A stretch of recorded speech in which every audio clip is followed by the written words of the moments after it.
마이클 베리의 테슬라 숏 포지션 왜곡된 진실.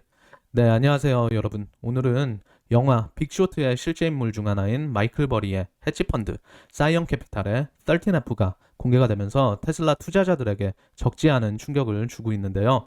그건 바로 마이클 버리가 테슬라의 하락에 530 밀리언 달러, 약 6천억 가량을 베팅했다는 기사가 쏟아져 나오고 있기 때문입니다. 마이클 버리가 서프라임 몰기지 버블을 맞췄기 때문에 많은 분들이 동요를 하고 있는 것 같은데요. 530 밀리언 달러라 하면 정말 어마어마한 금액이며 또 사이언 에셋 매니지먼트 자산의 40%나 되는 비중이기 때문에 마치 마이클 버리가 테슬라 숏 포지션에 거의 풀 베팅을 했다시피 들리는데요.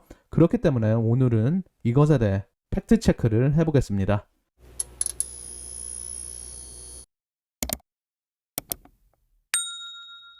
자, CNBC에 의해 처음 보도가 됐는데요. 이 기사의 헤드라인은 아주 자극적이게 빅숄트의 주인공 마이클 버리가 테슬라의 하락에 530 밀리언 달러를 베팅했다라고 합니다. 그 아래는 80만 100주에 해당하는 풋옵션 또는 530 밀리언어치의 숏 포지션을 가지고 있다라고 보도를 했습니다. 자, 풋옵션이 무엇이냐 하면요. 주식의 파생 상품인데요. 주가의 하락에 베팅을 하는 수단 중에 하나고요. 이 주식을 자신이 정한 가격에 팔 수 있는 권리, 그 권리를 프리미엄을 지불하여 계약하는 것입니다. 말만 들으면 조금 헷갈릴 수 있는데요.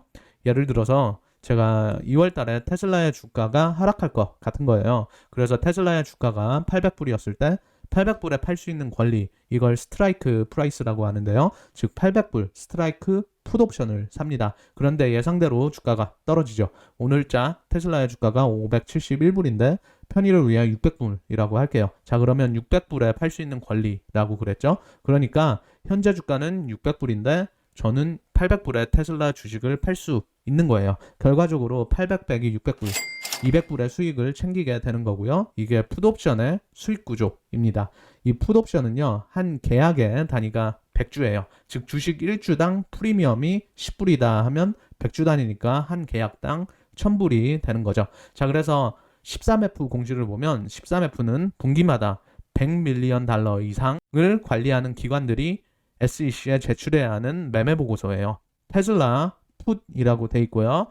80만 100주라고 돼 있는데 이거는 풋옵션을 8,001개를 산 거예요. 자, 그럼 여기서 5억 3,440만 달러, 약 6천억 가량 베팅을 했다 하는 이 금액의 실체가 뭐냐 하면요.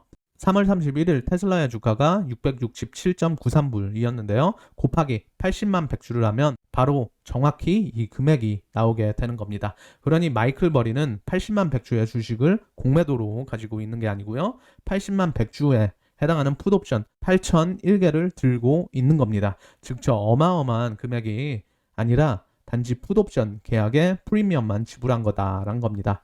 정확한 스트라이크 프라이스나 만기일은 13F로 알 수 있는 방도가 없기 때문에 계약 하나당 얼마의 프리미엄을 지불했는지는 모르지만 주가보다는 훨씬 저렴한 건 확실하죠. 주가에 비해 10분의 1 또는 100분의 1이 될 수도 있죠.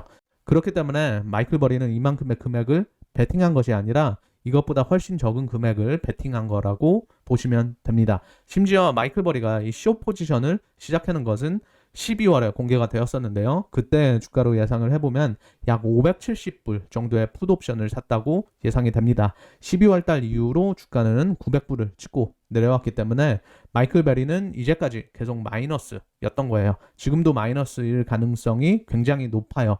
풋옵션은 떼이라라는 속성 때문에 시간이 흐를수록 잔존 기간에 따라 이 가치가 떨어지거든요. 월스트리트 기자가 이런 사실을 몰랐는지 또는 알고 왜곡을 했는지는 의문이지만 도대체 누가 이런 로우 퀄리티 악성 기사를 쓰나 해서 봤는데요. 역시나 로라 콜로드니라는 기자가 보도를 했더라고요. 이분으로 말하자면 의도적으로 테슬라의 악성 기사를 쓰는 걸로 유명하신 분인데요. 이분이 보도한 기사들을 보면 주로 테슬라 자동차 사고에 관해 다룬 기사들이 대부분이고요. 또 테슬라의 비트코인 도박이 1분기 실적을 도왔다라는 자극적인 기사도 있고요. GM과 포드는 테슬라의 성공에 힌트를 얻지만 머스크의 실수는 피하려고 한다라는 편파적인 기사들도 보이는데요. 반면 중립적이거나 테슬라의 호의적인 기사는 찾아볼 수가 없습니다. 개인적인 원한이 있던지 내연기관 자동차 제조업체 커넥션이 있다든지 CNBC에서 지시를 했다든지 뭐 알 수는 없지만 이런 기사들을 내보내야 하는 어떤 이해관계 또는 동기는 분명히 있지 않을까 생각이 듭니다. 더 괘씸한 것은 뭐냐 하면요. 모든 한국 언론에선 이 기사를 그냥 복사, 붙여넣기를 해서 그대로 보도가 되었다는 겁니다.